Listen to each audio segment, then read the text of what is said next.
যদি তুমি জীবনে বরকত পেতে চাও, সম্মান পেতে চাও, হৃদয়ের প্রশান্তি পেতে চাও, জেনা ব্যভিচার যেটা প্রেম দিয়ে শুরু হয়, জেনা ব্যভিচার যেটা প্রেম দিয়ে শুরু হয়, নজরকে হেফাজত না করার কারণে, চক্ষুকে নিম্নগামী না করার কারণে, চোখ দিয়ে যেটা শুরু হয় এটা তোমার শান্তি নষ্ট করবে, এটা তোমার রিজিক নষ্ট করবে, এটা তোমার এই শিথিলতা, হৃদয়ের সুকুন, প্রশান্তি, নীরবতা, এটাকে বলে কি, স্থায়িত্বটা নষ্ট করবে, স্থিরতা নষ্ট করবে এটা।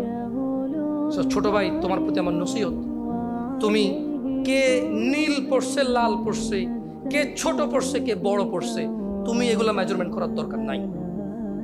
তুমি নিচে নজর রাখো, হাঁটো, তোমার এটা জানারও দরকার নাই আজকে তোমার সামনে দিয়ে কয়টা মেয়ে কি পড়ে গেছে তুমি দেখোই নাই। তুমি নিচে হাঁটো, যথাসম্ভব তুমি যতটুকু নিচে দেখে হাঁটা সম্ভব তুমি তোমার চোখকে হেফাজত করো। লজ্জাস্থান হেফাজত হবে, লজ্জাস্থান হেফাজত হলে তোমার হৃদয়ের প্রশান্তি নষ্ট হবে না ইনশাআল্লাহ।